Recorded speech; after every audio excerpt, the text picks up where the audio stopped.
Hello, everyone. Welcome to Build's Character. I'm joined by Lauren Urban, our community manager at D&D Beyond, and we are talking about a lot of things. Some of them having to do with like the best subclasses and backgrounds for Candlekeep, but also we're talking about some updates in the character builder on D&D Beyond. So take it away, Lauren.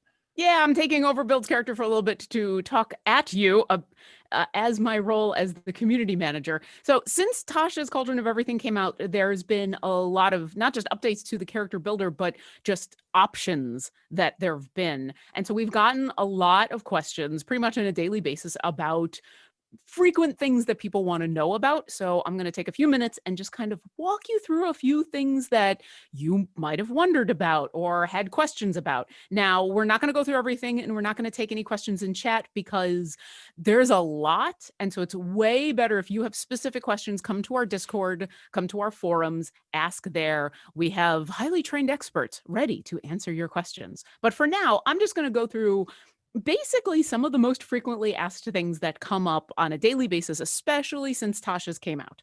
So one of the biggest things, and it's something that we have tried to do to make things easier for everybody, is right here in the character builder on the home page. It is the sources toggles. So as 5th edition has grown and expanded the number of sources that you can access for all of your character needs, we've been trying to offer these toggles so that if your DM says, yeah, you can go ahead and have homebrew, but we really don't want you to be using anything that's in Eberron, you know, whatever the restrictions there are on your character, we've been trying to make it so that it's easy to understand, but there's a lot that's come out. So I want to go through this really, really fast just to give you the update about what do these toggles actually mean. Homebrew is kind of easy. Are you going to use homebrew content? Anything that you have that's been shared with you, that's what homebrew is. You can turn that on right there. Critical Role content, the obvious thing is Explorer's Guide to Wildmount, but this is also going to affect being able to get the Blood Hunter class or any of the other individual things that the wonderful Matt Mercer has allowed us to put on our site. Like Cobalt Soul. We're looking at, I forget the exact term, but the paladin that is associated with the sea, the Oath of the Sea, I believe. Yep. All that good content, that's how you get that. Exactly. And so the obvious thing, as I said, is Wildmount, but if you are looking for these other things, that's where you get it. Playtest content is basically any live Unearthed Arcana content. So if it is currently available as UA, not archived, and it's still available, that's how you get that. Magic the Gathering, what's up? Oh, which has a great Unearthed Arcana in there right now. We've got a wonderful dragon themed monk, as well as a Draken Warden ranger that gets their own pet mini dragon as well. And then we've got the Undead Warlock, all up for your testing and fun. So yeah, definitely test those out. Give those a try. The key here is it's live playtest content, not anything that's been archived. Exactly. Magic the Gathering content also sounds obvious. It's going to be Mythic Odyssey of Theros, Guildmaster's Guide to Ravnica. There's a couple little catches in here that I'm going to go over in a second, and that's just because that Wizards of the Coast and D&D Beyond have tried to do really good things to help people, but it's made these toggles a little more difficult. And so I'll go into that in a second. Eberron content, Wayfinder's Guide to Eberron and Eberron Rising from the Last War. This is the exception to this is going to be the Artificer and all of the subclasses, because the Artificer got published in Tasha's. It is now considered a core subclass or a core class, so it's available all the time. So you don't have to have Eberron on in order to get the Artificer. It's no longer behind that title. Rick and Morty content is like a few things in Dungeons and Dragons versus Rick and Morty. It's a very specific toggle, but people asked for it. And then non-core D&D is kind of a catch-all title that includes a lot of the smaller content that was put out. A lot of it are Extra Life supplements that were put out. And this includes not just a bunch of adventures that might have some magic items and some monsters in them, but includes things like One Grung Above and the Turtle Package, Locath Rising, things that have actual races involved with them. So if you're looking to be a turtle or a grung, you need to have non-core on. Now, the catch. The fun thing about some subclasses is that they got published multiple times. For example, the Paladin, Oath of Glory, ended up in a couple different places. And that may make things more difficult when you're trying to figure out, what do I have to have turned on in order to get certain things, especially if it's under multiple places. So, for example, this Paladin Oath of Glory, you can also find it in Tasha's. You can find the Druid Circle of Spores in a couple places, the Bard College of Eloquence. All of Blade those. Singer is also in Sword Coast Adventurer's Guide and also has a revision in Tasha's. And that revision has already been made in Sword Coast Adventurer's Guide as well. So those two subclasses are they are one. And so those updates were made universally on D&D Beyond.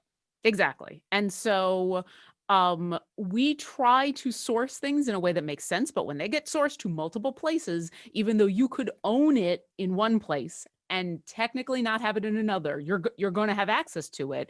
If you're confused, if you're like, I don't understand why I don't have access to it in the character sheet, try just turning on all the toggles and take a look. Chances are it has something to do with the Magic the Gathering, the Eberron content, or Critical Role content. It's usually one of those three that it happens to be hidden behind. So if you're looking for a specific, especially classes and subclasses, and you can't find it, if you're here in the character builder and you're like, I own Tasha's, I should have access to this, try turning on a couple things. We are actively working to make this slightly more intuitive in the future. But for now, we went with what made the most sense for our users, so to make sure that everybody had access to all of the things that they needed. Let us move on from other things. Optional features. If you own Tasha's and you want to have optional class features and customizing your origin, you need to turn both of these toggles on. And then we're going to move first to races to talk a little bit about those optional class features. Custom origins don't require you to have Tasha's, but the class features do, because we want to be able to let you homebrew stuff. But in order to get all the specifics in Tasha's, you do need to have access to Tasha's. So let's just real quick about races. Let's say you want to be a Dragonborn. It's going to give you all the regular things. Remember that if you want to use the optional features, come over here to the Origin Manager. You also need to turn each of these on that you want to have access to. Yeah. This actually is really important for the class, because if you want to have access to the optional features, say the additional cleric spells, there's been a lot of people have been asking, how come I don't have access to these extra spells? You do need to turn them on. The character builder isn't going to automatically give it to you just because you said, I want access to it. And just because you've said, I want the additional cleric spells, it's not going to give you everything else. So make sure you take the moment before you build your character, turn on all the stuff you want access to. In order to have access to optional class features that are not homebrew, you do need to have access to Tasha's Cauldron of Everything. Either you have bought it or you are being content shared with it. And remember, if you're sharing content with somebody, if Todd has been wonderful and has shared all of their content with me, and now I'm going to make something out of Tasha's, a character, I need to have a campaign that I'm creating my character in that Todd is sharing their content with. So be careful about that. That can be a little tricky, but once you have the character in there, you'll have access to everything. Sorry, I've actually got the list right here on the side. The other thing about optional spells, we've had a lot of questions saying, why don't these optional class spells show up when I'm searching for them in the class spells section of the spells listing? So for example, a lot of these additional cleric spells, if you go looking for them just under spell listings, they won't show up as a cleric spell. And that's because the optional feature is granting you the ability to use them in your character, but that doesn't make it a cleric spell. It makes it a spell your cleric can use, which is a tricky thing. So just be aware of that.